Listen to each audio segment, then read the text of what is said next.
my back as well, like late last night and this morning. Yeah, I always have some. I'm always fidgety, so it probably just makes you look more normal around here. Are we going live? I'm live. Oh, okay. Yeah, let's hit our buttons here. Hit it. Oops.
Russia thinks winter will finish what its army couldn't.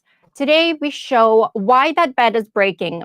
Drones torching refineries, ATACMS gutting depots, and Trump's Central Asia gambit slicing the veins of Putin's empire, while Kherson's human safari is exposed to the world.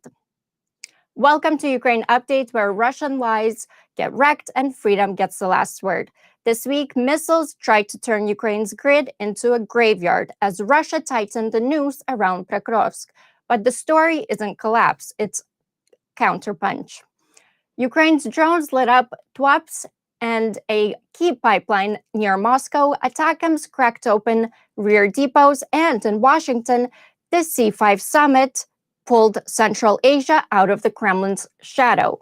Minerals, roots, leverage. That's not a headline. It's a map of how empires fail. At the same time, Europe locks its doors to Russian saboteurs. Kyiv logs its 190,000th war crime case, and Angelina Jolie walks Kherson's anti-drone tunnels to show the world what Russia's human safari really is: terror against civilians. Stay with us. By the end of this update, we'll show you the through line, why victory now runs on production, protection, and persuasion, and how this week quietly shifted all three. So smash that like button like it's a Russian tank. Share the stream so more people see through the fog, and hit subscribe so you never miss when truth goes live. I'm Slavi, your co-host. Let's say hello to the panel. Commander Macmillan, how are you doing today? I'm doing great today, Slavi. Fantastic. Glad to hear that. Johnny, how are you doing? Doing great. Lots to talk about. Yeah, good to see you all, guys. Yeah, absolutely. And we have Sakai with us today. How are you? Good. Been a while and glad to be here. Yeah. So glad you're here. And host of the Shills, Dick. How are you doing today? Decently. Lots of news to absorb, events happening. It's I was expecting a ramp up, I guess, before the cold weather and winter kicks in. Kind of, we've seen that happen. But and a lot of sneaky plays, and I guess in mentioning just roundaboutly like that, there's quite the bag of topics to pick from, Slavi. Where do you think we should start off? Yeah, this week I have about 50 topics to bring up. But I think the biggest story this week was Trump meeting with the C5 leaders of Central Asia, as I like to call them, the stands. So President Trump met leaders of the 5 Central Asian nations: Kazakhstan, Kyrgyzstan, Tajikistan, Turkmenistan, and Uzbekistan. That was a mouthful. At the White House, in the first C5+1 summits, this was since 2015, the U.S. unveiled over $5 billion in trade, energy, and infrastructure pacts targeting uranium, lithium, and rare earths to undercut Russian and Chinese sway. Kazakhstan pledged boosted uranium exports to the West. Uzbekistan and Kyrgyzstan initiated Trans-Caspian corridor talks for Russia-free routes to Europe. Mm-hmm. Trump framed it as independence for freedom's defenders. Nicely put. With Zelensky tweeting praise, writing, "This fractures Moscow's monopoly, vital for our fight."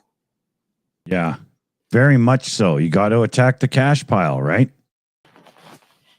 Yeah, I think it's a good move for Trump. Obviously, Russia and China have long treated Central Asia as their exclusive kind of sphere of influence. So now these countries are, they're important to Russia, but they're moving away and obviously towards the West. So this was a good start. It was a good deal by Trump. Good move. Good gambit. Commander, I also think it's a good move, unless Commander wants to chime in first. No, go ahead. Sorry, yeah.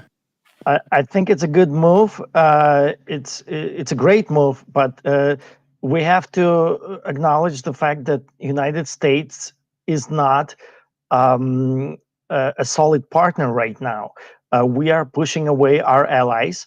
China and Russia considers those countries their backyard. There are long-standing ties that exist with all those countries, Uzbekistan, there's so much related over there between China and Russia.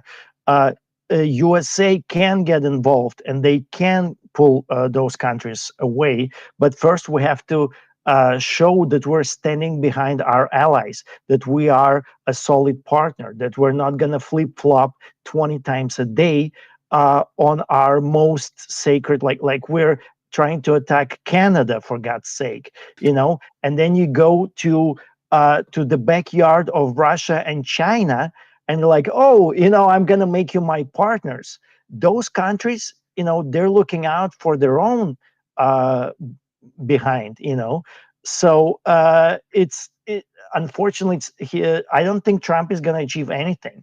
He's just going to waste everyone's time, even though in principle it's a good move. But we are not a reliable partner right now. We established some fairly decent ties with few of the countries during our period when we were in Afghanistan, because those were one of the areas we brought supplies into Afghanistan through those countries. And then we kind of let that lapse. I think Trump's interest is far less about a geopolitical strategic outlook than it is the fact that some of these countries have minerals that he'd like to get access to. And when I say he'd like to get access, I don't mean the United States would like to get access. I mean, Him. Trump Industries specifically want to have that controlling factor. Yeah. And I don't see that he has the kind of pull to make that happen. Yeah, that's a really good point. I mean, it always comes down to what is he getting out of it? As people pointed out back before his first term, the guy is purely transactional. Yeah. He's not going to give you anything unless he isn't getting more in return. Yeah. So anytime he says he's going to do something, you need to look behind what the actual story is to find out. So, I mean, we could take this to extremes. I'm sure that there's money changing hands behind the scenes on this stupid, grand ballroom thing. Everything he does, there's got to be an avenue that gets him more. Yeah. Oh, That's yeah, all he cares about. absolutely. I mean, the other thing I saw recently, and I do attribute this to the fact that they're CPAC buddies, they're, foreign nation leaders in this quote unquote illiberal democracy pact. The exemptions for Hungary on Orban's country that Trump is talking about when it comes to some of the economic punishments for Russia when it comes to oil and gas. It's all transactional. The man only cares about what benefits him personally, and he treats foreign policy as though he's running a giant company as the United States, and he can rub shoulders with other leaders like their CEOs. Yeah. It's disgusting. Yeah. I think the other countries can see this as well. Oh, yeah. And the countries that Trump was meeting with, they can see this. In order for them to switch like on a dime from their longstanding partners like Russia and China, they're going to need something more than that. They realize that Trump is going to be over in 3 years, and they're not going to jeopardize nuclear superpowers next to them getting angry over siding with Trump temporarily. Yeah.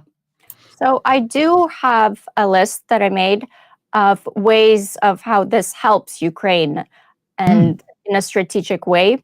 This cuts off Russia's backdoor economy. Central Asia has quietly supplied Russia with sanctioned goods and military components via re-exports. Now, stronger U.S. ties with the C5 make it harder for Moscow to evade sanctions or import Western tech through Kazakhstan or Kyrgyzstan. Opens new trade corridors bypassing Russia. There's a proposed Trans-Caspian corridor from Central Asia through the Caucasus to the Black Sea, connects to Ukrainian and European markets. And also this diversifies regional logistics away from Russian railways and ports, undercutting Moscow's control of Eurasian trade routes. And it weakens Russia's military-industrial supply chain.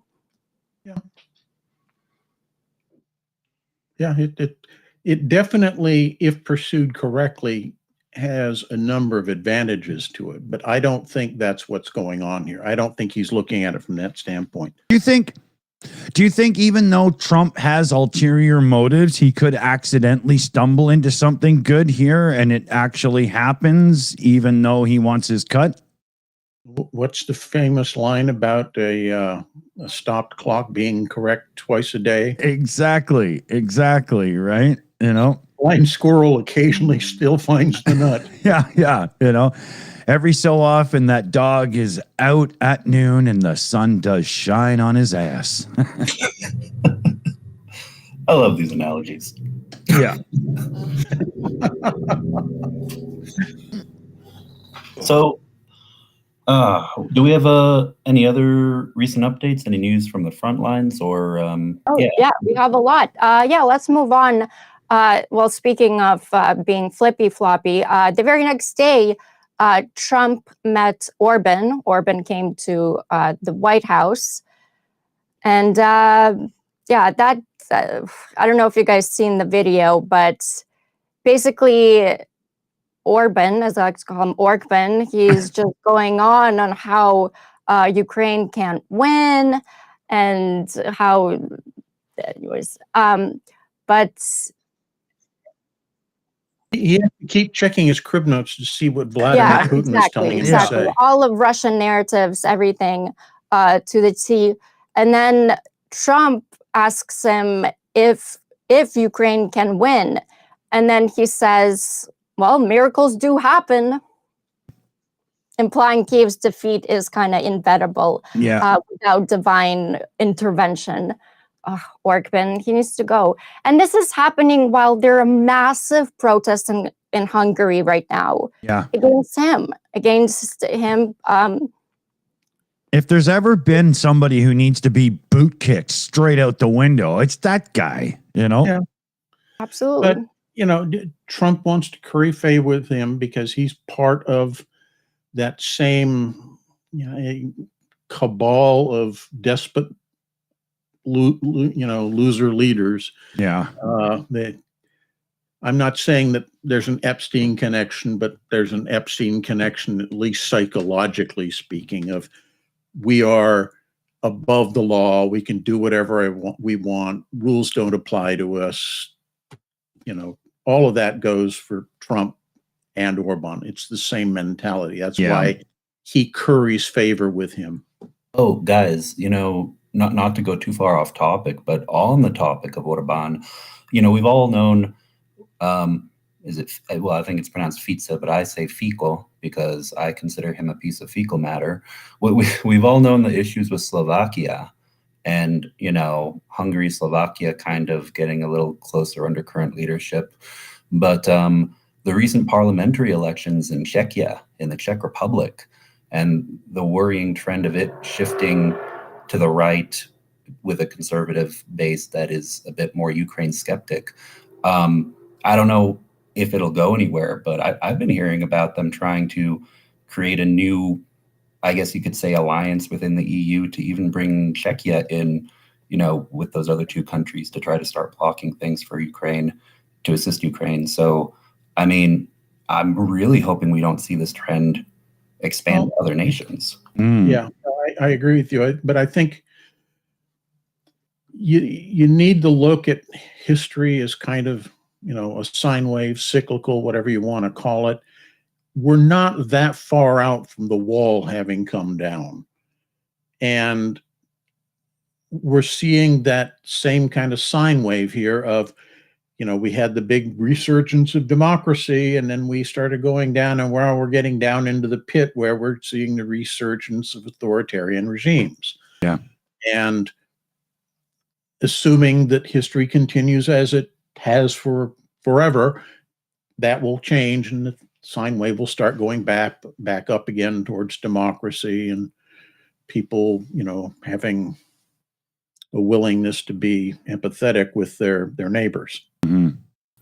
Yeah, I hope so. The only question is when that sine wave starts to recalibrate, Exactly. will it be in the wake of, you know, a world war, a hot war, or a cold war, a la the, you know, Velvet Revolution, the civil disobedience and pushback against the Soviet Union?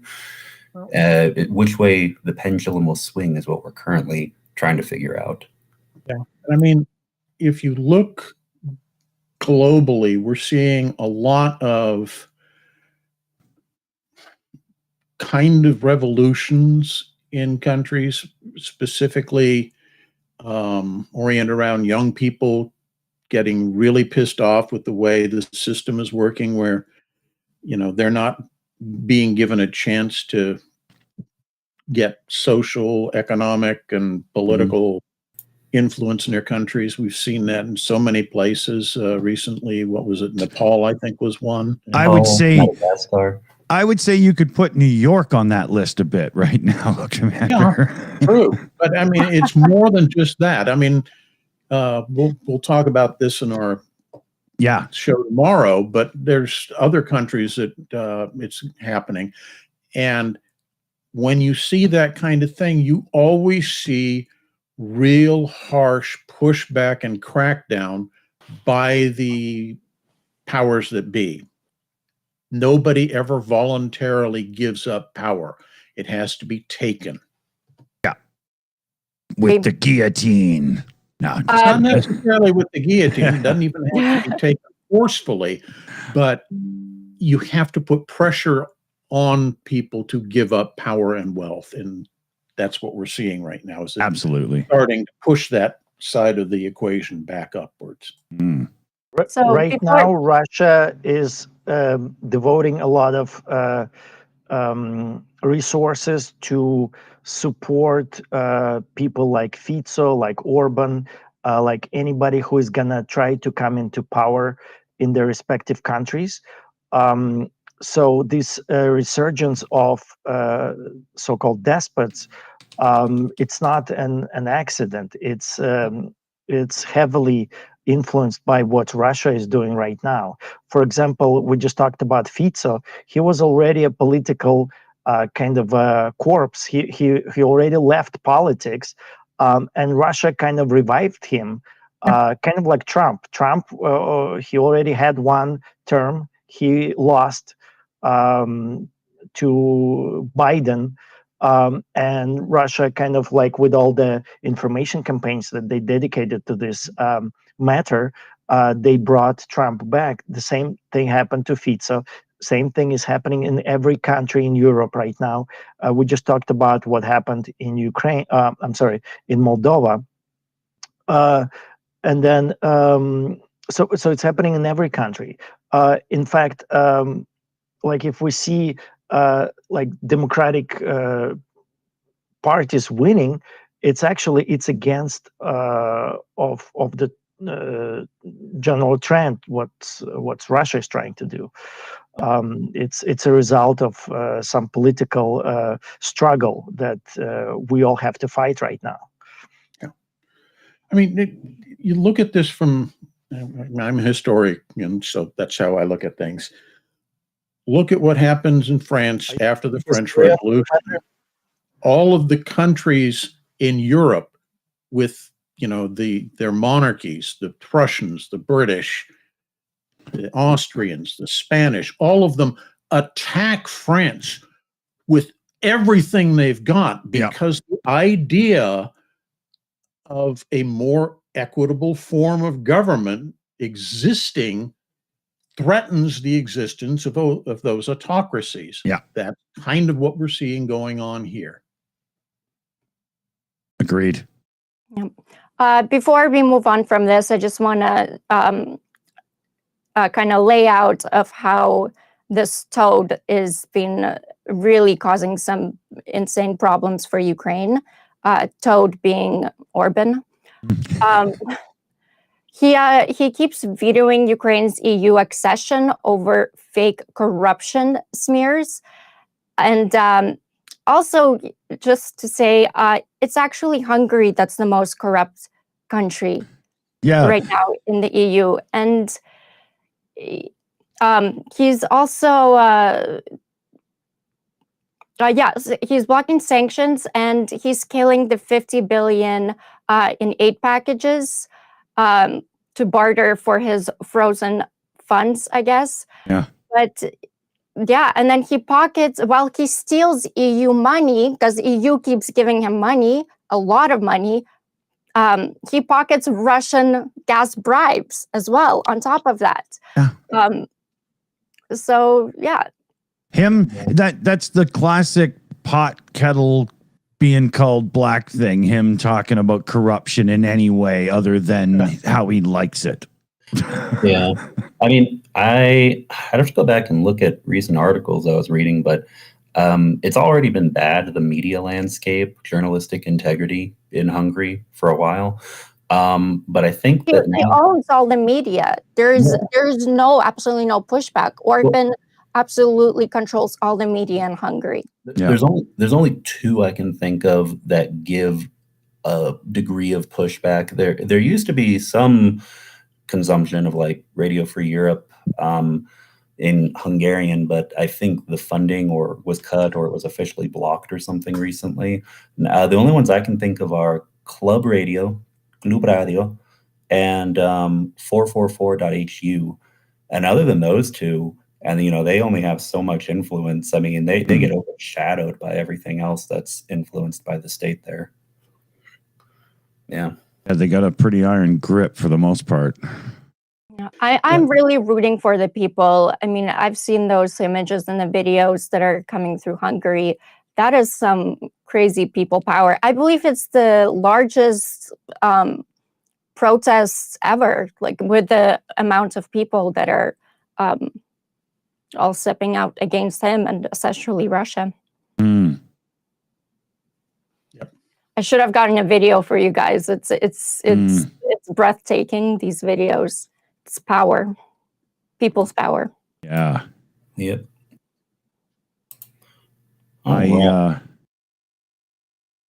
Just making sure I got a few things in the background here. Okay. Somebody, I unfortunately don't have my glasses with me. I can't read the full name, but they ask about why the EU isn't thinking about ejecting Hungary. Yeah, that was general consensus there. I think the issue is that in an organization like that, the feeling is as long as you have them in the organization, you continue to have some ability to influence what's said and what is done in that country. If you kick them out, you lose that ability, that level of minor, admittedly, influence, but at least something. There's a bit of a enemies close thing. Yeah, kind of, but it's also, if you kick them out, they immediately have no other option but to join, I don't know if you want to call it BRICS or the reformatted, the Legion of Doom, or what have you. Yeah. No, the politics are fairly complex because I mean it is an EU problem of inaction. Because I mean, why don't they just kick Hungary out or really press down with harsher punishment? But also we got to remember a large portion of the natural gas and oil that flows to Hungary, it goes through Ukrainian soil, and Ukraine could cut that off just at any point if it wanted to. There's obviously a lot of talking behind the scenes going on because it's a lot at stake, right? Exactly. Unfortunately, Hungary seems to have people who are guarding it, and that is causing big problems for Ukraine and other EU countries. Mm. I just want to say Ukraine doesn't really want to cut the flow because of all the agreements that have been signed with European Union. And Ukraine wants to be upholding the agreements that it signed with Europe because Europe is helping Ukraine right now. And got to keep your word, man. Right? Yeah. And what Ukraine has done, they actually bombed the pipeline that sends the oil through to Ukraine, the pipeline Druzhba, to Hungary, to I think Slovakia as well. So they bombed the pipeline. So now it's Russia's problem. So Russia cannot keep up that agreement. And the oil doesn't flow. We're not abrogating the agreement. We're letting all the oil that the Russians put in go all the way through. Yeah. So that's how Ukraine, gets to have its cake and to eat it too.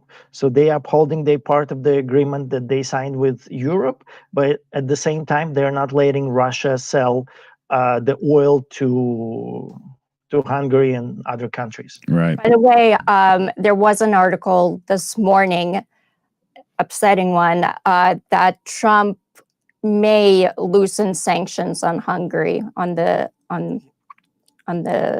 gas. Orban must give really good head. I was thinking the same thing. I was literally like, or eat ass. Yeah. I mean, look him in the eye, that's a rim job giver if there ever was. Hey, just remember how high the use of Grindr is every time CPAC, comes around. This all kind of ties to what what's going on this week with Fico. He was gonna present something at a school in one of the Slovakian cities, and they canceled it because one of the students, an actual student, he got arrested. He wrote with paint on a sidewalk as you entered the school, how does Mr. Putin's Yeah. D taste like? Yeah. Yeah. And they were trying to clean it.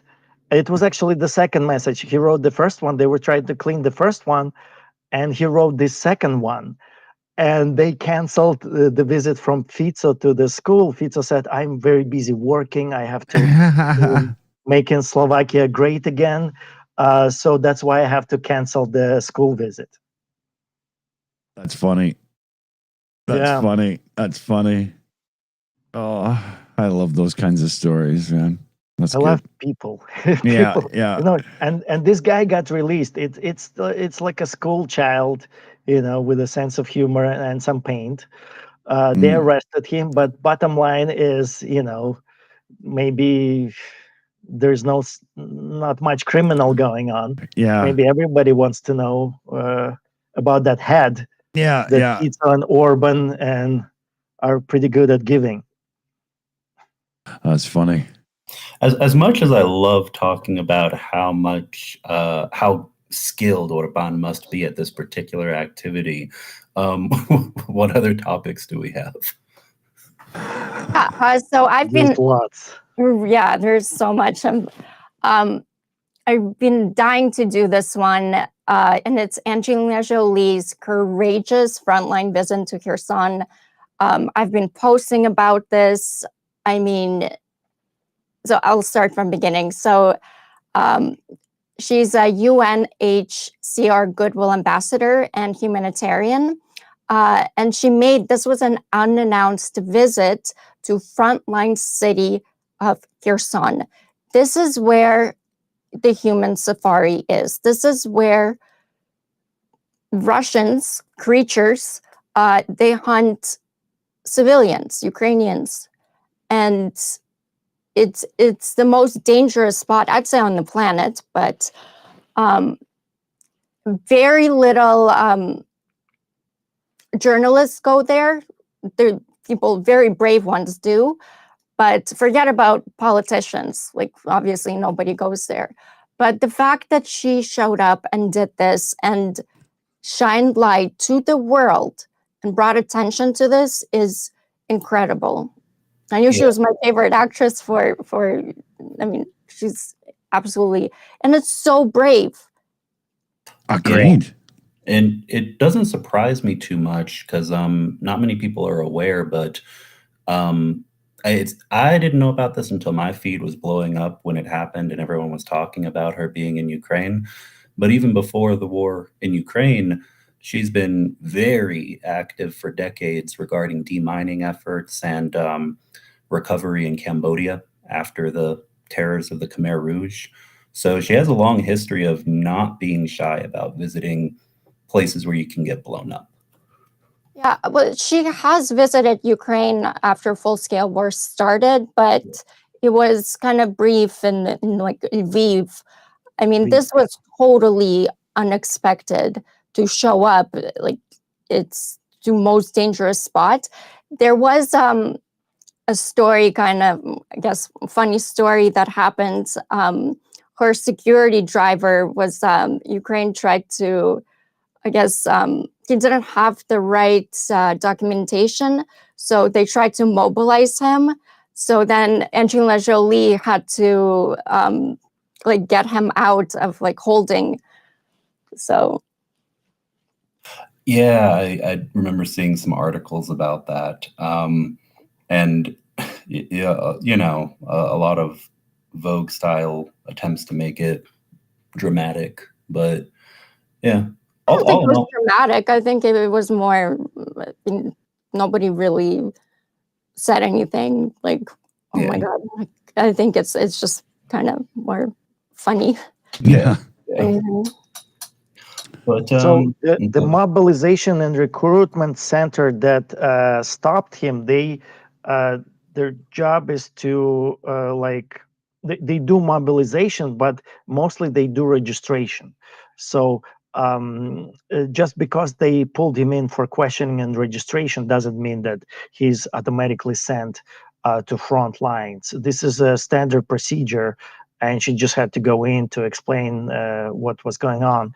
But some people jump to conclusions that he was like on the route to the front lines already, which is not necessarily the case. So he was a Ukrainian military reservist. He was born in 1992, but he was lacking a valid medical deferment certificate. So that's why he was briefly kind of detained at a checkpoint. But it was very brief and it got sorted out. I honestly think it's funny that she had to go and bail him out. And it's worth mentioning that Russia is making a big point about Ukrainian mobilization and recruitment agency, that TSK is what it's called. As soon as something like this happens, and it can be on video, Russia pays Ukrainians to make those videos, to spread those videos. The general spin that Russia is putting is Ukrainians don't want to go to the front lines. They don't want to defend their country. And this is like one of those things as well. Even though it's an important lag of Ukrainian army, the mobilization, recruitment, and registration center. During a war, they have martial law, they have war with Russia. So obviously that's an important agency that's operating right now in Ukraine. And Russia is twisting everything about these operations to show kind of like Ukraine is this like a fascist country that just grabs people off the street and sends them to die on the front lines. There's a huge disinformation campaign that Russia is doing, and it's being pushed like crazy by their bots and everything. A bunch of videos came out with more than like millions of views each of it's AI, Ukrainian soldiers, but AI, like they're crying that they don't want to go. And there's a lot of those videos. It's actually a bunch of them, of the videos say Sora on it, so you can clearly see. But I mean, like right away. We can see a couple of those. I think it's very important because Russia is just adamant at making these videos right now. I had one friend sending it to me. He's American. He's trying to be a good guy, trying to analyze the things of what's happening. He's sending me this fake Russian video. Mr. D, are we able to put this up? I think everybody watching this channel should be able to tell that it's fake. And yeah, it's disgusting. I'm just loading the two of them up right now. It's AI. It should be banned. I'm not gonna lie, some of them look pretty realistic. Like we know, but if it be somebody that doesn't know better, trust me, So this is a video of mass Ukrainian surrendering.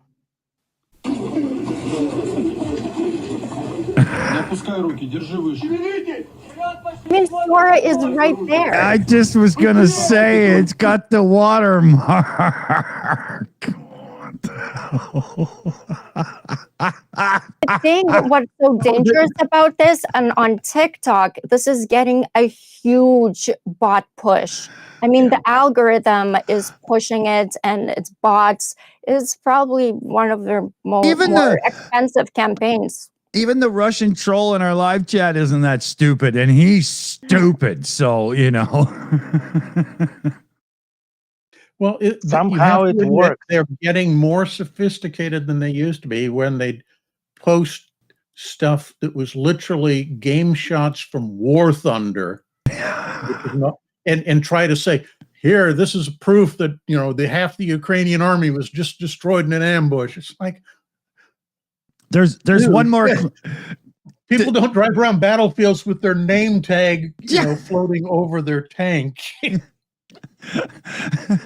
There's one more here that Johnny sent over. Let me just put this up let's too. see, just for the sake of, just so we can see what it's like. Yeah. Oh, come on now. Мы сдаемся, оружия нет. Стреляйте, пожалуйста. Sora. Пустите нас. It's right there. Мы хотим жить. Мы поняли, что это все зря. Нам нечего здесь делать. Народ России, прости. And by the way, they're speaking Russian, like Russian. Yeah, I've seen another one. They spoke like Ukrainian, but like with Russian accent.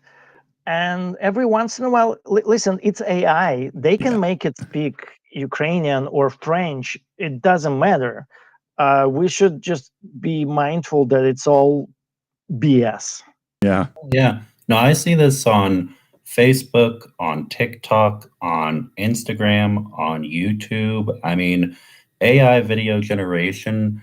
And, the worst part is AI just makes it easier, but it's nothing new.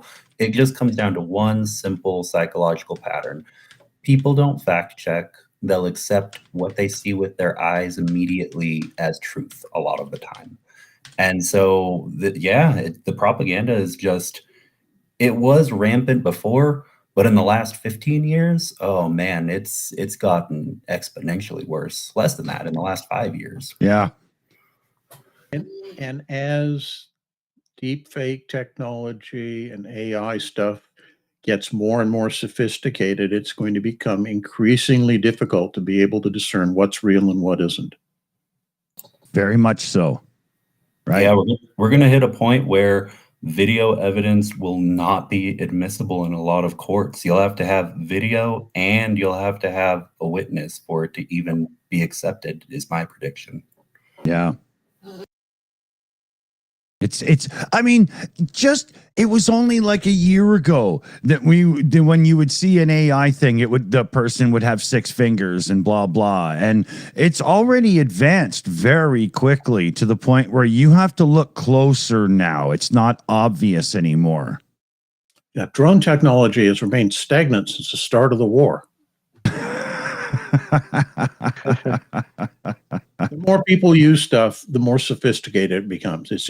It's the normal course of affairs. It develops, people refine things to make it better and easier to use. Yeah. I recently saw a vampire Baba Yaga drone in person, and I just was going left and right all around it. And I was like, man, this thing is a little more sophisticated than some of the quadcopters I've held before. Yeah, I bet. So, let me jump in. Go ahead. I just want to do a couple of shout outs because we started the stream with both Grunge Thing and Niles Knudsen redoing their memberships here. So huge thanks for everybody. That's very much appreciated. The member thing is huge, right? Channels love it. We love it. Thank you very much. And then Niles Knudsen also gifted out 5 Shills memberships. So second round of applause for Niles. Big shout, man. Thank you very much. And remember, if you're the last one to get gifted a membership here on the Shills, you get today's bar tab. So send us your info and I'll make sure to get the bills out to you. I also have a shout out from, I got a super chat from S. Walsh Gummer saying, love you all. Awesome. Thank you so much. We love you right back. Very much. Very much. Too. So much love on this channel. Yeah. Commander, you were... This is a story from Institute for Study of Warfare I think is worth noting.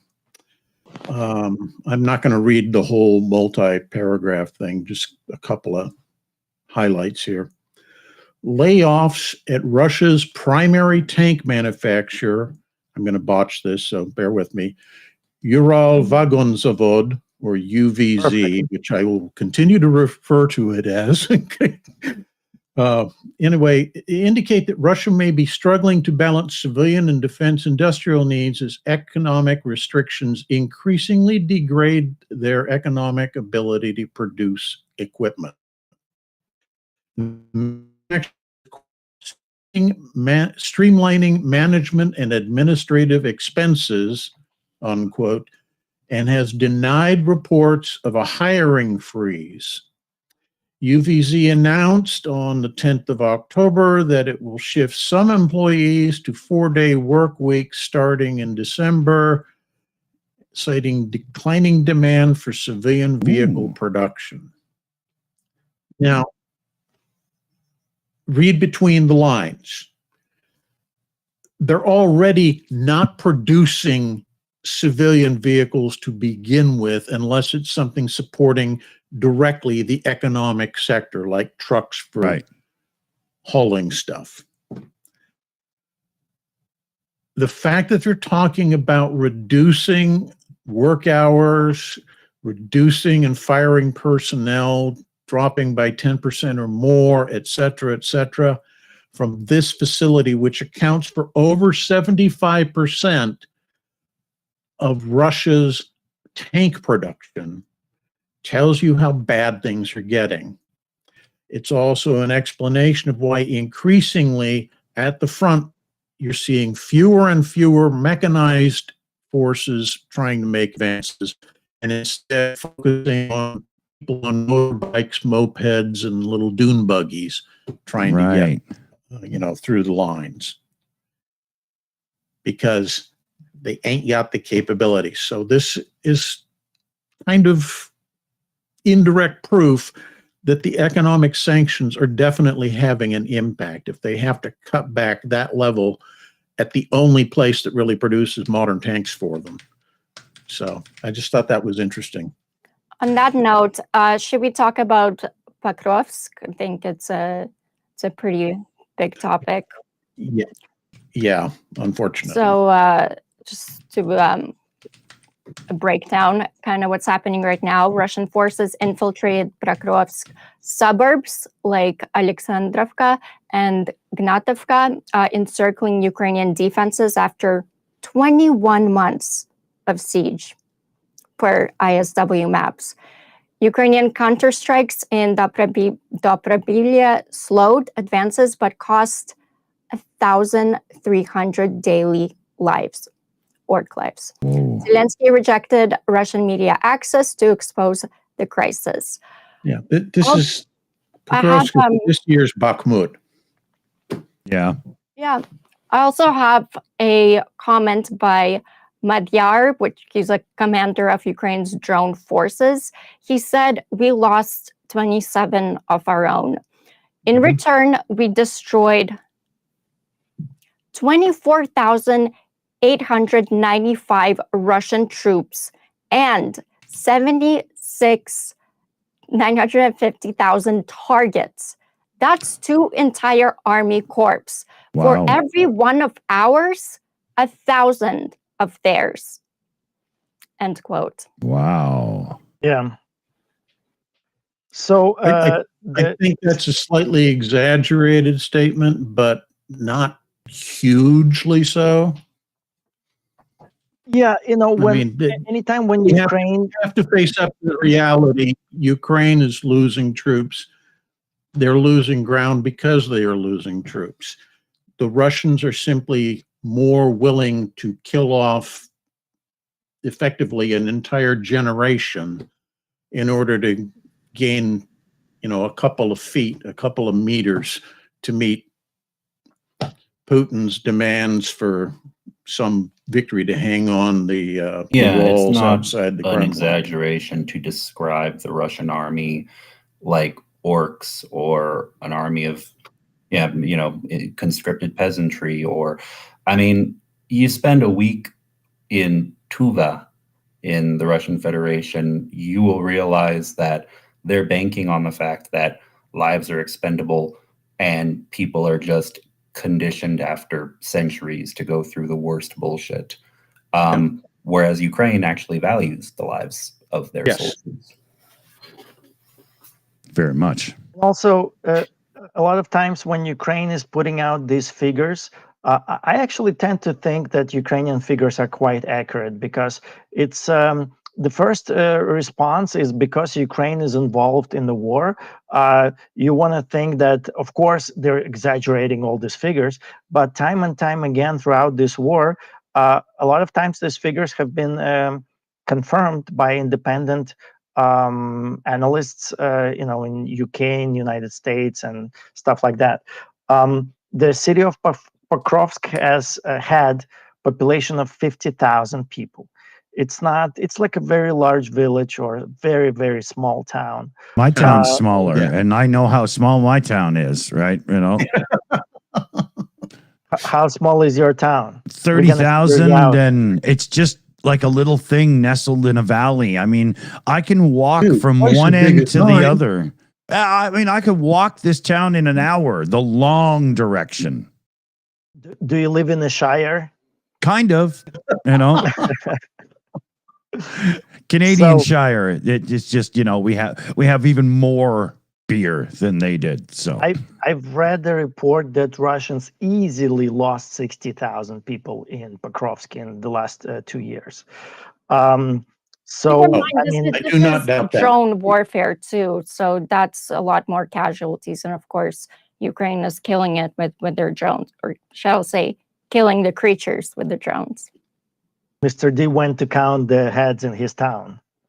Once he gets to 30,000, he'll be back. No. I wonder if Putin's getting green stamps for every person that gets killed, maybe. What is green stamps?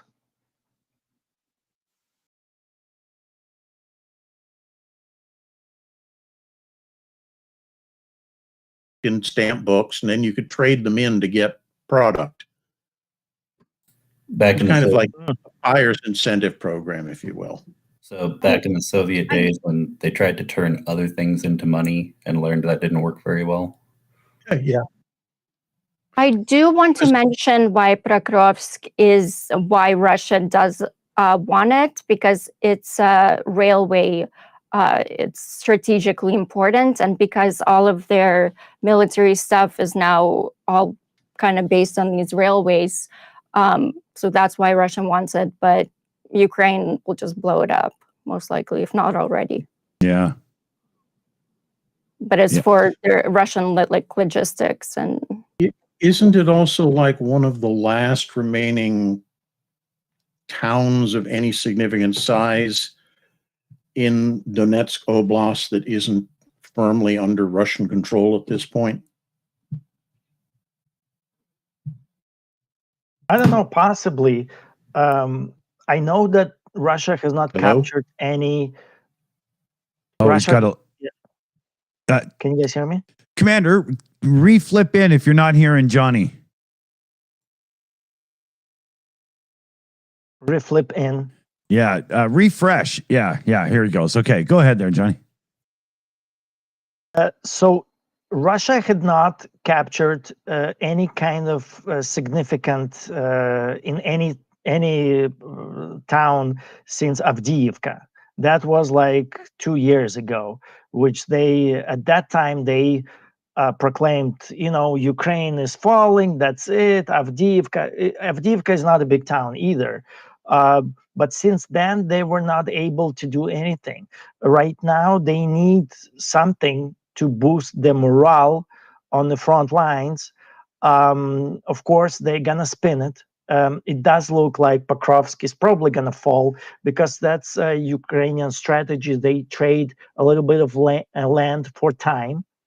For us, for European Union, for United States to come to terms. Oh, what are we doing? Should we send more arms to Ukraine finally? And Russia is going to spin this to the max. They're going to use this to talk to Trump to say, listen, Pokrovsk has fallen. Oh my God, to Fico, to Orban, as Slavy is saying, so they can use it as their talking point. Oh, did you see Pokrovsk has fallen? So that definitely means Ukraine is going to fall. And I think on this note, it was kind of awesome and amazing that Zelensky just visited Pokrovsk front lines this week. He risked his life to kind of go to those command centers. He gave out the medals, the kind of like acknowledge the effort that Ukrainians are doing, risking their life for their homeland over there. Yeah. Mhm. I will say this also, because all of us here, we want to see Ukraine be whole. All of the occupied territories go back to Ukraine one day. I think, I mean, I don't want to speak for everyone, but I feel like we all can agree on that. And so you have to remember 21 months to take Pokrovsk, not to take like giant, huge swaths of additional parts of eastern Ukraine, to take that city.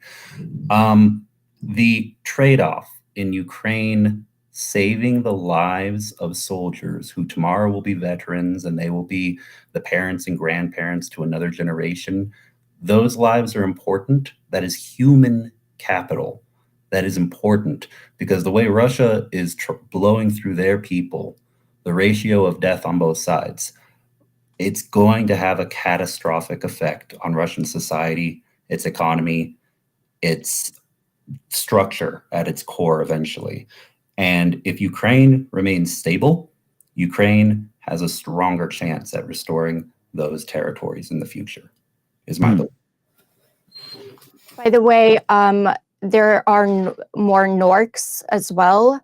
North Korea deployed about 3,000 of them to the Russian kind of rear areas for logistics, and that made like freeing units for Pokrovsk. And yeah, I guess now Russia is exchanging drones, like drone tech, in return for, I guess, 3,000 Norks. Wow.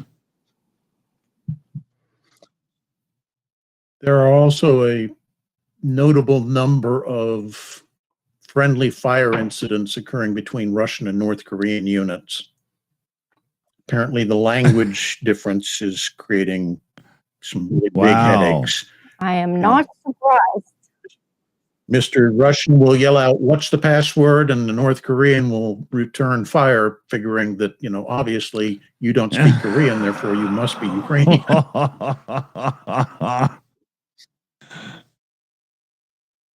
No, I'm serious. It's bad enough that Institute for Study of Warfare has commented on friendly fire incidents between North Koreans and Russian troops several times in the past month. I'll just say it outright. It just sounds like plain old racism. It just sounds like xenophobia.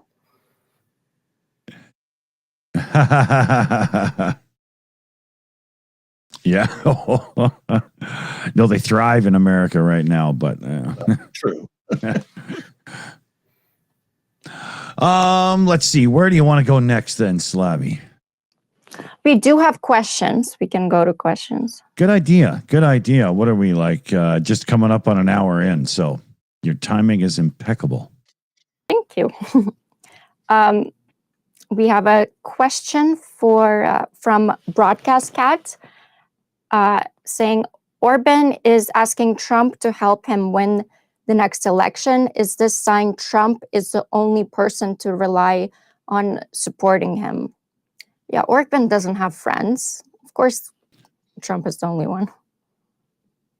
Yeah, I struggle to think of anybody who would be standing up for, I can't think of anyone currently in power, but I mean, I want everyone here to remember that this is politics. Things change quickly in countries, as we have seen with the United States. Yeah. There's the connection of, talking US and other nations in France, the Heritage Foundation now pumping support into National Rally in France, US-France far-right connection there. There's, like I mentioned, the parliamentary elections, some worrying changes in Czechia. Orban doesn't have friends, but he has acquaintances who he would very much like to see in power. Same with Trump. See that. Yeah. Next question, also from Broadcast Cat. Can you ask the panel if they have heard of the recruiting process Magyar Birds is conducting 1 to 1,000 kill rate? Yep, we talked about this. And openly requesting those who don't want to join the army can join.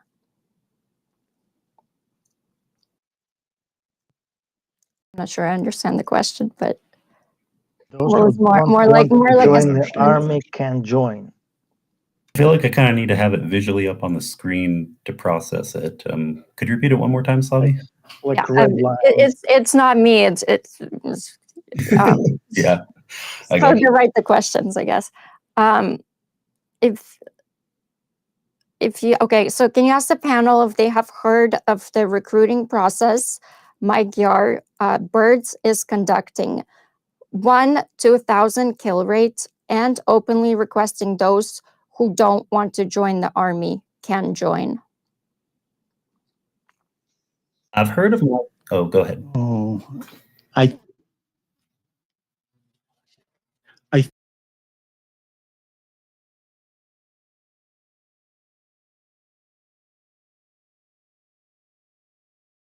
who have skills as video gamers being encouraged to join as drone pilots, basically. And they're looking for people with a certain, in War Thunder, whatever game that they're talking about, them having a certain kill ratio to qualify for that. I think that may be what we're talking about here. Okay. Well, I mean, if that's the case, I mean, I do know that drone warfare has made it so that you can have someone who, I mean, at the end of the day, it's physical, it's mental, it's emotional. There's a lot of aspects to being a soldier. It doesn't really matter. Well, I mean, it does matter, what role you're taking on, but,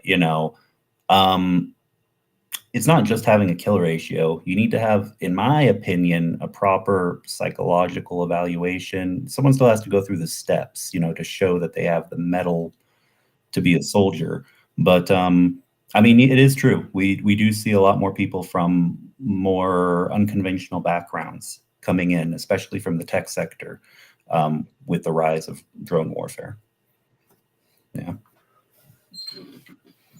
Anyway, yeah, those are my thoughts. I do have another question from Devrim Korkamaz to Commander. Commander, do you believe Ukraine will win with this current strategy?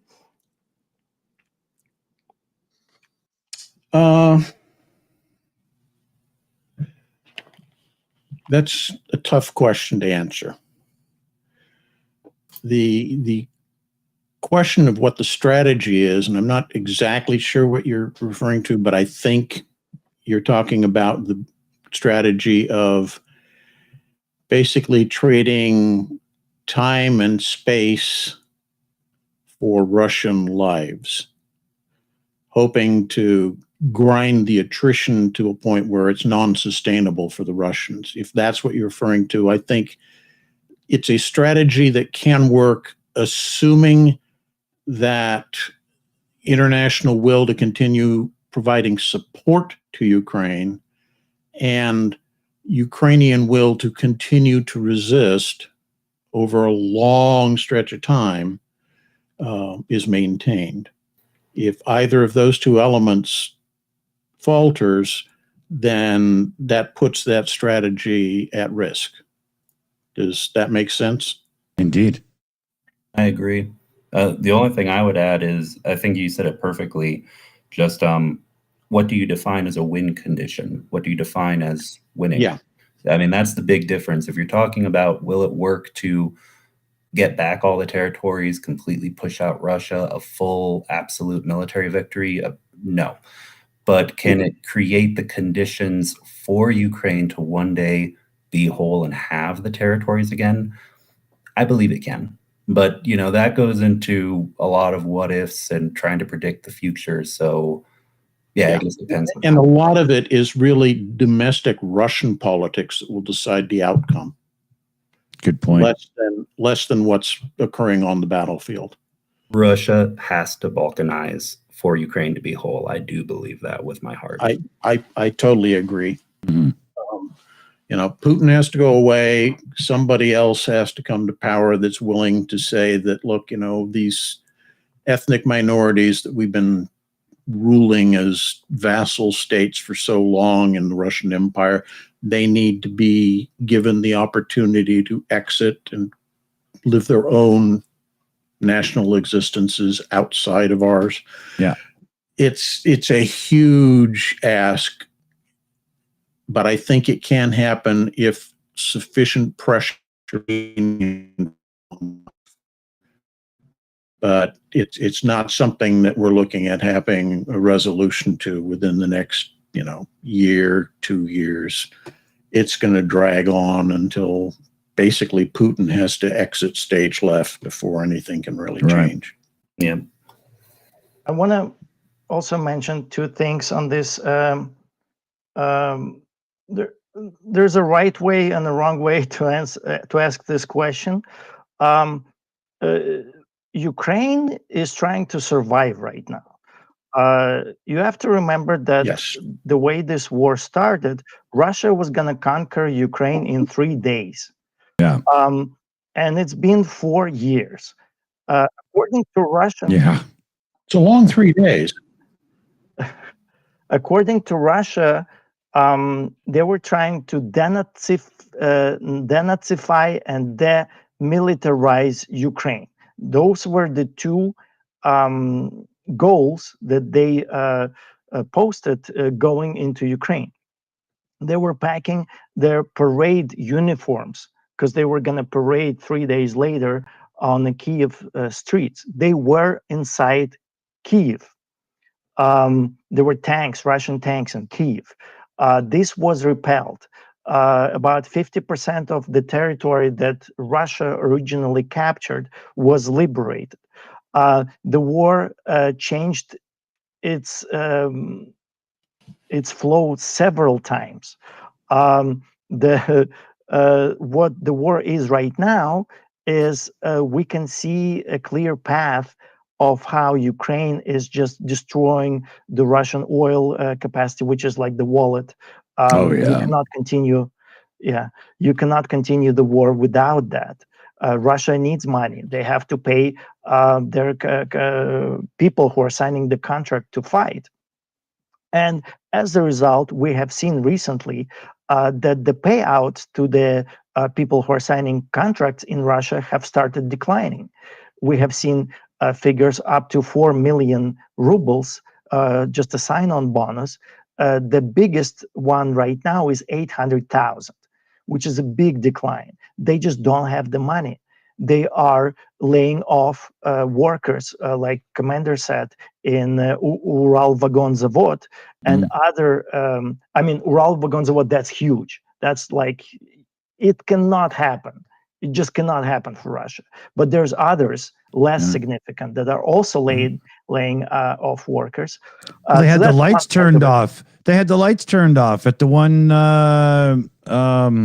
My mind's drawn a blank. Damn it! But yeah. Yeah, the power stations, right? Yeah, I mean that's all part of it. And another thing I want to mention, the second part, Russia is in a constant state of collapsing.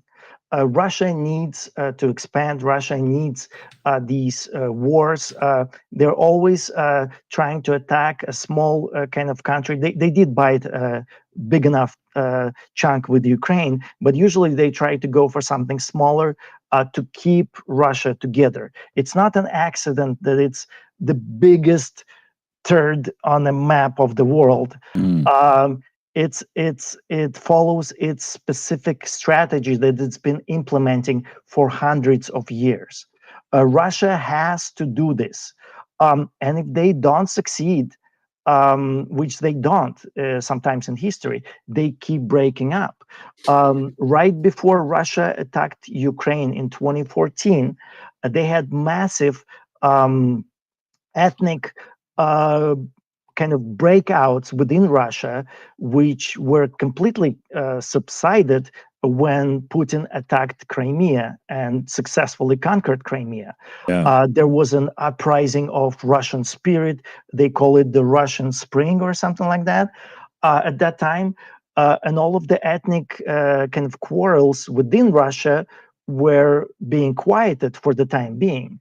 Now, with the successes of Ukraine on the battlefront, all of those people kind of start to wake up again. And we can see it's just imagine 1988, right? Nobody could ever imagine that Soviet Union would break up.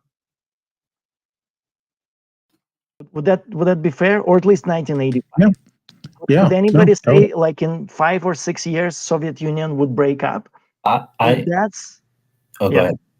I was going to say, I think there were probably two camps of people. One who thought, oh, neither one will ever break up and they'll just keep struggling forever. And other people who thought either the Soviet Union will collapse or America will collapse and American allies. So, I mean, I agree with you, though. Things happen slowly at first and then very quickly. And that's just something we see repeatedly in history. Yeah, I think a lot of people credit Reagan with figuring out that we could simply spend the USSR into oblivion. They didn't have the ability to continue economically to maintain that pace of competition with us. I don't think in reality he had any clue that's what he was doing. I think he was trying to do something else and accidentally stumbled onto that. But yeah, I think that there's a lot of truth to the statement that nobody saw this was going to be happening in Commander, 89. we need the Reagan lovers. Yeah, remember. Oh, sorry. All praise Saint Reagan. We do have two really fantastic questions coming in. One is from the AI Alchemist asking, this is a question for the panel. What's the more likely Russian economic collapse or uprising from the populace? Economic collapse.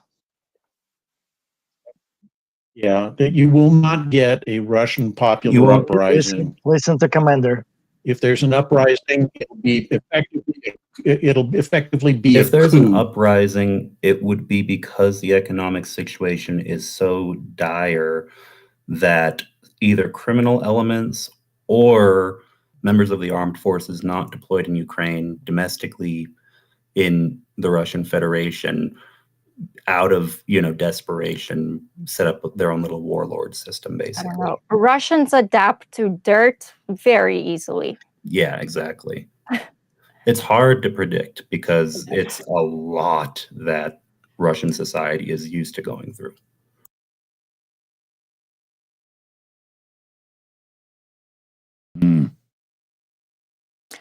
I do want to do this news, and because it's everyone's talking about this. Lavrov is missing. He hasn't been seen anywhere for a couple of weeks. He was a no-show at the G20 summit.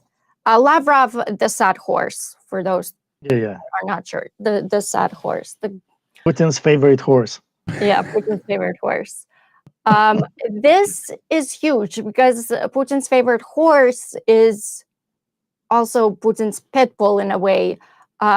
He's like the go-to guy for everything, and he's been around for like last 20 years. And last 20 years, look what Russia has done: Georgia 08, Crimea 2014, Syria 15.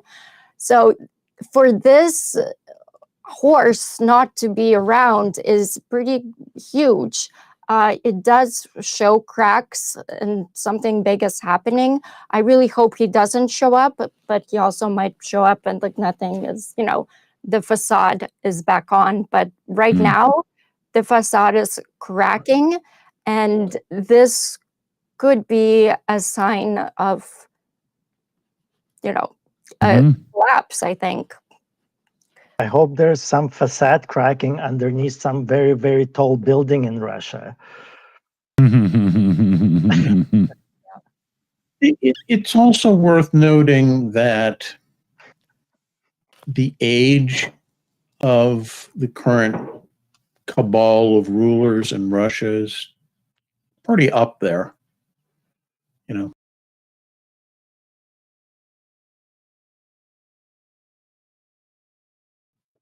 So Well, this it, this actually it's didn't not have any. uncommon for Oh, them to take breaks where they go to the spa for, you know, the healing. I do have a note that Lavrov didn't have any like health risks or anything. Like this wasn't really on the radar. So this is a very mysterious kind of disappearance. But yeah, they do go missing and then they pop up. Remember, not Gerasimov, the other guy. Went Shoigu? missing. Yeah, Uh, Shoigu was missing for like a couple of weeks and nobody has seen Shoigu for. Usually they just turn in for a Botox operation. They do change their face. Yeah. But this is, I mean, I still think he's the highest official. This Yeah, isn't he's like one of the somebody like, top three. I think the significance of this is probably it's health related, even though he didn't have any health issues at the moment. But old age on its own can contribute to that. He's a very important. And I'm sorry, I couldn't hear you. Did you have your microphone? cool. What? Yeah, we couldn't hear you for a sec. Oh. Slavi. Oh, no, I had my can hear you microphone, now. but I do want to say that there is, my dad was telling me this from like from his channels that he watches, that Putin may have gotten like really angry with Lavrov because the way he answered to the Americans, to Marco Rubio, they had like a Yeah. falling out as well, and kind of right after that falling out is when he went missing. So I just Really? wanted, yeah. That's interesting. But do we know what they talked about and what was the result of that meeting? Or can we just speculate? He was saying that that Lavrov didn't answer the two Americans in the right way, because Americans, what was I saying? Basically, it was about like Putin wanted Trump to do like something, and then he probably blamed, and Trump didn't, because he was like, no. And it was probably the sanctions, and then Lavrov got in shit for it. Probably the sanctions, because right Yeah. after that, didn't Trump announce like a new wave of sanctions, which are That kind was of it. devastating That right was 2 weeks ago. It was this. That's exactly when he went missing. Was about the sanctions announcement. So Lavrov Crazy. failed it because Trump slapped sanctions on Russia. My personal opinion, I don't think Lavrov failed. He was just in a situation where he couldn't win. The time has come for those sanctions. Like Trump had to do something, and one sad horse is not going to change the situation in the world. You're done? Oh. No, we lost Johnny.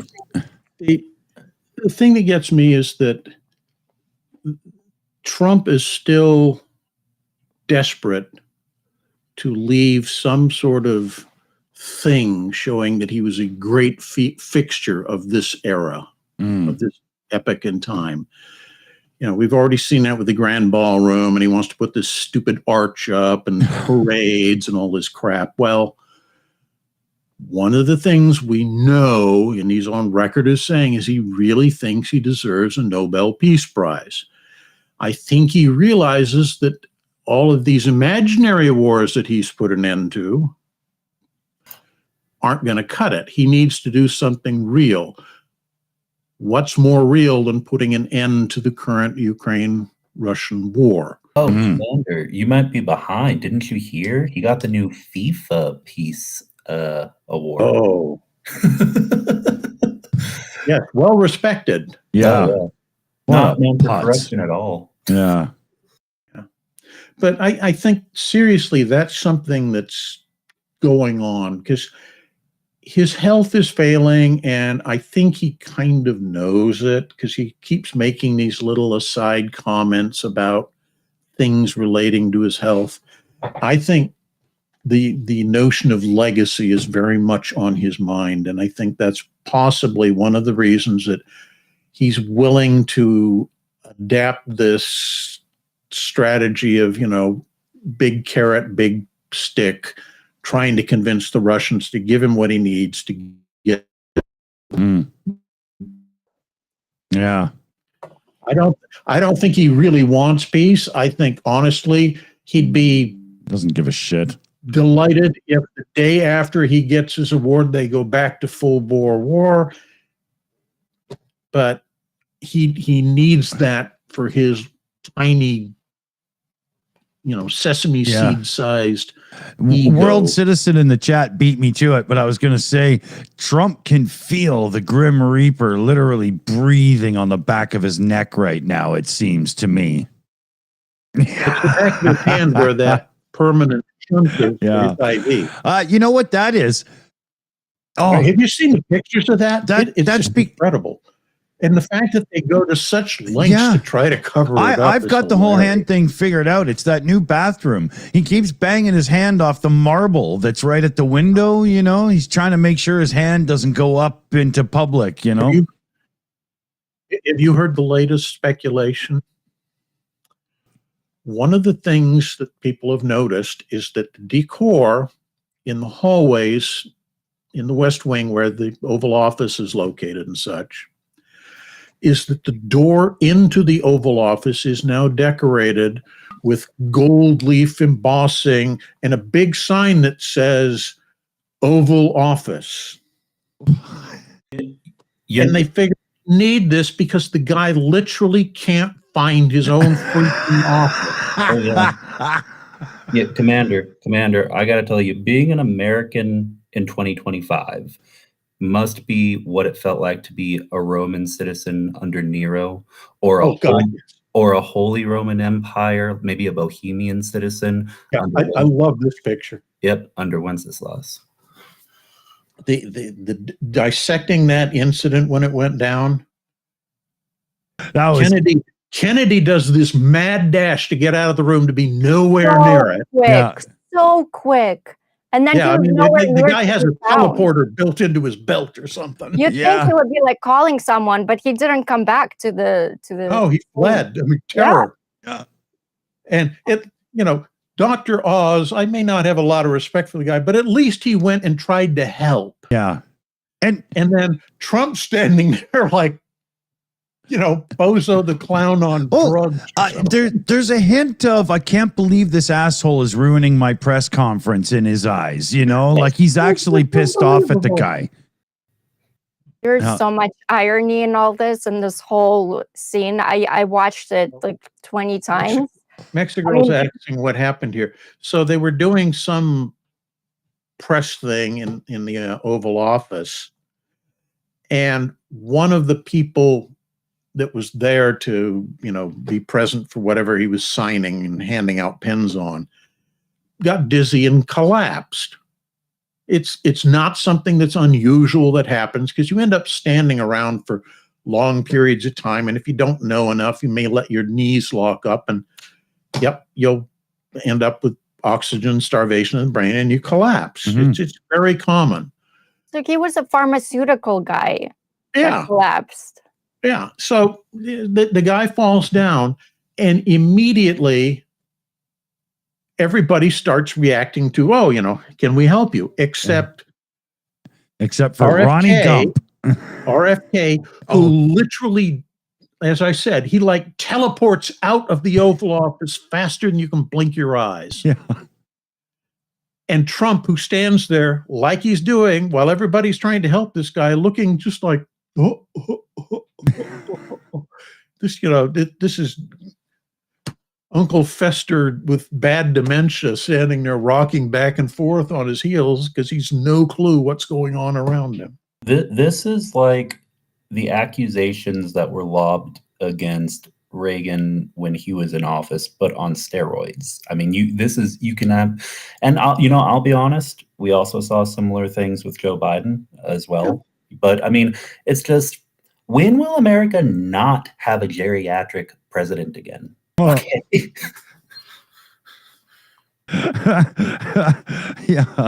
yeah. I don't have an issue with the geriatric president as long as he's got decency, a moral compass, good working ethic, kindness, political Empathy for the experience. electorate. Yeah.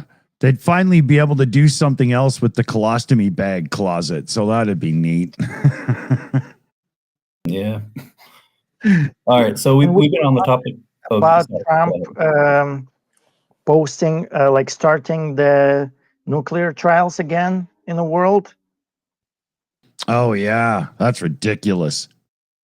Like he's So- mirroring Russia because Russia is doing their what's ICBM trials. Everybody in the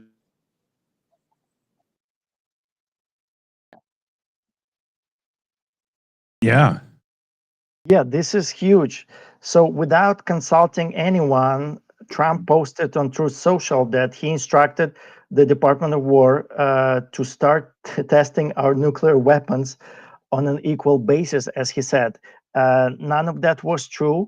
And also, this was in response to Russia and China testing out new delivery methods. Like Russia announced they have this Poseidon, and the other one with the like a nuclear reactor as as a delivery method, not as an actual warhead.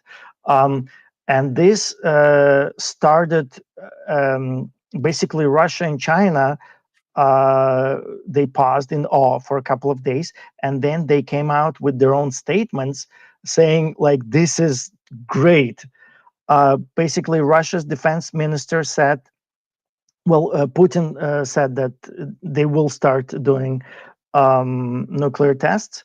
And Russian defense minister said that in view of Trump's statements, even if American side will avoid giving explanations, official explanations, this will change nothing because if Russia doesn't start appropriate measures right now, time and opportunity for timely response will be lost. So now Russia says they have to test nuclear weapons because they are victims. They're poor things just reacting to the evil world which Trump might be a part of. This is just incredible. China is on the same page. They're basically high-fiving each other right now. This is the biggest gift that Trump could have given our enemies. And he did it like without consulting anyone. And this is gonna, it's already made our world much more dangerous. We don't, nobody needs nukes doing anything, nothing. Just no.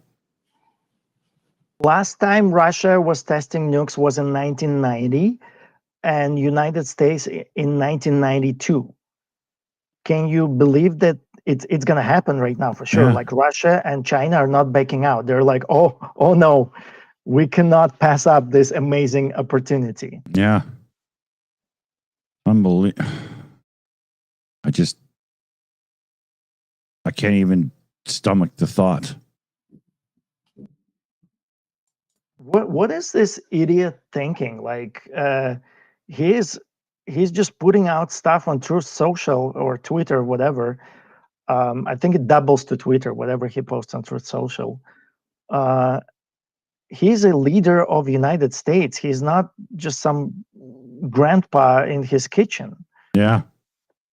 It's scary. I mean, not like Commander was saying with the almost an exodus coming if he actually goes through with it. I can only imagine. Nobody wants to be a part of that. Yeah. You know? Yeah. At what point, with a person like Trump at the helm, At what point do we see countries just move away from treaties about preventing nuclear proliferation? You know, when do we see Ukraine, Canada, Mexico? When do we see more countries? I mean, literally, bad leadership makes the world more dangerous in more ways than one. We're seeing it. You're not wrong. But he was such a successful businessman. Yeah. Well, Casino. bankrupt the casino. Yeah. Yep. Yeah. Can't even pay his contractors half the time. Useless moron. He's just a crook. Deep down in his soul, he is a crook who doesn't care what he does to anyone else as long as he's rich. You forget, guys, that unfortunately, especially in certain white collar circles, being a con man is a successful career. And he may be a horrible businessman, but you know, unfortunately, he is a very successful con man. Yeah. Yep. I want to do a shout out here to Captain Obvious there in the live chat.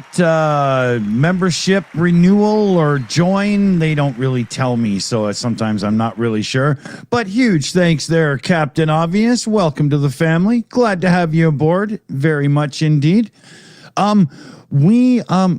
My son's getting a little elevated, I can hear, and we only have, let's say, 10 minutes, just because I think I better get to some parenting here pretty quick. We do have a troll question. Troll is kicked out, but I think it will be maybe good to answer it just for the grand finale. If anybody wants to push back on this, go ahead. The Russians have taken 20% of Ukraine, yet the Russians have a terrible army and fight with shovels and steel washing machines for parts. So what does that say about NATO? Well, NATO's not in the fight, so I don't understand the question. But, you know, do you also believe the Earth is flat? Because I wouldn't understand those questions either. This just sounds like projection. I mean, I'm pretty sure one side has been using donkeys and horses in the war, and it ain't Ukraine. They're going to be doing the full Monty Python thing with coconuts soon. Yeah, they've been going back to, 1800s. They have a cavalry and everything. But I think the kind of what I wanted to push back on here is how Russia is losing. And I mean, they lost more than 1 million dead orcs. They can't take a big city. They've just finally encircled Pokrovsk. We talked about it earlier. I mean, the reason why it's going on for so long is because Putin keeps mobilizing them, but they're all dead. Mm-hmm. So I don't know what this person or this troll kind of news is reading, but it sounds like Russian kind of mill blogger news. Yeah, but it's also important to note if the attempt here is to compare, well, the Russians took 20% casualties, you know, of their whole force during this war.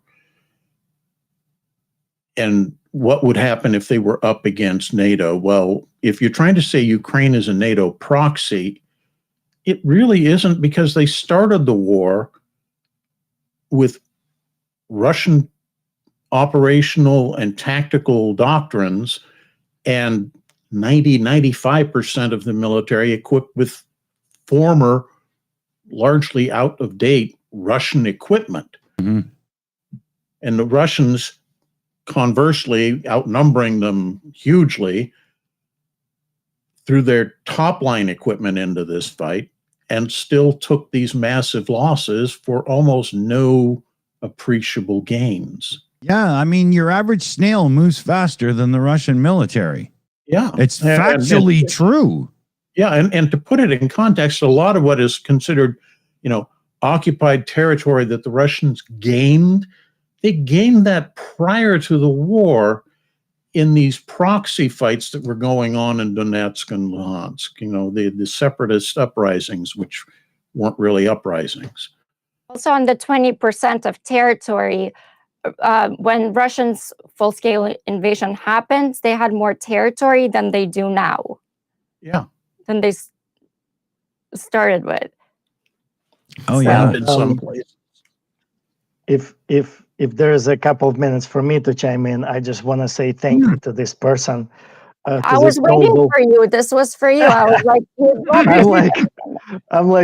I'm like sitting here. I'm like, when are they gonna stop talking? So I can finish. Go ahead, Johnny. This is incredible and amazing, and it is so good that we get to do this because we have people watching, we have people tuning in, and this is an exercise in how information works, how Russia thinks, how they think, how much or how little they think of people's thinking abilities. A lot of this is designed for very, very underinformed, stupid, dumb people, or maybe somebody who is just not knowing anything about. For those that are kind of uneducated. Yeah. And like, there's so much wrong with this. Obviously, everything that's happening right now is signaling of just embarrassment for Russia. But they still like to twist it into a victory, right? So you are, you're sitting with a naked behind on a cactus, but you're like, oh, you're still twisting it in some kind of smart move that you've done.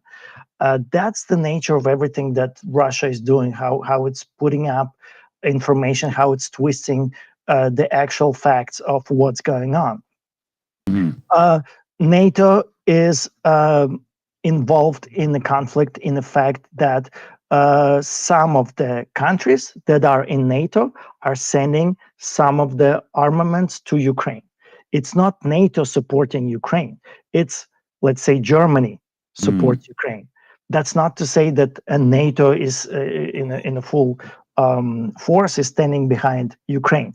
Russia, to signal how great their achievement is saying to their stupid population within Russia that they're fighting against NATO. They're not just destroying a small country that they've been corrupting for years and decades. They are actually fighting NATO. And as such, this is a great achievement. Look, we're fighting the whole of NATO. They always saying how evil and scary NATO is, and now look at us. We're taking 20% of Ukraine, like they've taken 20% of NATO territory. Right. Of course, if they'd actually been fighting NATO, that this war would have been over probably in about 6 months. Yeah. Russia would never attack NATO. They never try to attack. They're not that stupid. But yeah, your adversary. They always choose somebody very, very small. The reason they attacked Ukraine is because the president of Ukraine was a Russian agent. The minister of defense of Ukraine was a Russian agent. The prime minister of Ukraine was a Russian agent. Basically, the whole of the Ukrainian politics was Russian agents. They're all inside Russia right now. It was kind of stupid for Russia not to attack Ukraine. You would think that they actually went against Ukraine like an equal kind of strong force. They attacked pretty much a defenseless country. When they started this whole thing in 2014, we did not even fight for Crimea. The fight in Donbass started with volunteer battalions. Russia was killing 1,200 Ukrainians per day. But the volunteers kept on assembling and coming and trying to give a fight to Russia until Ukraine elected a new president. It was 5 or 6 months before an actual Ukrainian army was assembled. Can you believe that? So Yeah. this is the Ukrainian heroism that gave rise and fought this huge, very prepared, very calculated Russian invasion. Anyway, And on NATO, though, I have to push back a little bit. I did watch a couple of military analysts talk about this and saying that if Russia were to attack, NATO isn't ready. For example, when Russia sent, what was it, like 50 drones over to Poland, Ukraine had to shoot them down. They didn't know what. And Poland, they have, a great army, but they're not battle tested. They didn't know how to shoot down just like 3 drones. They were going after it for hours. So as great as NATO is, they're not quite battle ready. It also depends on how you define NATO. If you define NATO as all the European countries and the US completely, wholeheartedly supporting sending in logistics, sending in troops, that's one thing. If you're talking about NATO with just the European members, then that's a different story. I'd say NATO. It's also a different story in terms of mobilization. NATO is not mobilized for the fight yet. Also, what I'm leaning towards is NATO means Ukraine. Ukraine is the best army, battle-tested army right now, probably in the world. They in got Europe, a lot of modern sure. skills. They got a lot of this new stuff really wrapped up, In Europe, for sure. In NATO alliance, out of it, NATO needs Ukraine. Ukraine is the only country with a modern generation with modern trench warfare experience. That is incredibly valuable. I mean, to this scale. This scale of trench warfare. Yeah. And also they have the drone tech. Yeah. I was gonna do. There was a news about Peter Thiel. You guys know I can't stand him, but his drones, they were testing them in Germany. They failed. None of these drones that people are testing are as good as Ukraine's, $500 drones that are battle tested. And also it takes in Ukraine, there's these drones that they create, they go straight to test to the battlefield. It's really quick. Anywhere else, you have to go through a lot of waiting time, the bureaucracy of it all, to get to test even these drones that they're creating. So, Ukraine has the system. Yeah. Ukraine builds drones to go into combat with. That's why they make them. That's why all those people, all those small startup companies, they're building drones for use in a war. Mm-hmm. In NATO, in general, all of the drone technology is being generated not to go into a war. It's being generated to create profits for corporations. There's a fundamental difference of what's going on there. Yeah. Oh, yeah. Bring NATO actively into a war, and that paradigm shifts. Good point.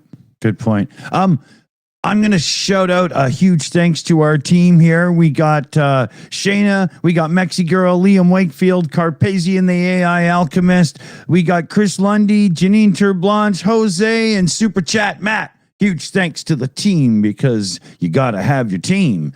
I'll send it over to Slavy and we'll do our little thoughts and wrap-ups here. Yeah, I guess this war has become more than lines on a map. It's a test of what the free world is still made of. Ukraine isn't just holding a front line, it's holding the line between light and the dark ages. And as missiles fall, as cities rebuild, and as soldiers fight with what little they have, they're proving something the Kremlin creatures will never understand. Freedom doesn't surrender, it multiplies. So, guys, please keep sharing, keep speaking, keep standing. You're not just viewers, you're co defenders in the information war. To our incredible panel today, thank you so much for your courage and clarity. To the background crew and Unstoppable Mods on all the channels. You're the reason the stream stands tall every week. And to every single person who tuned in, who liked, who shared, who donated, you're not just supporting a show. You're supporting the story of a nation that refuses to die. Because if Ukraine falls, the free world falls with it. Every democracy, every liberty we take for granted becomes fair game for tyranny again. So on that note, be fierce, be brave like Ukraine, and Slava Ukraini. Heroam Slava. See you soon, everybody. Take care out there.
It's over. Go home.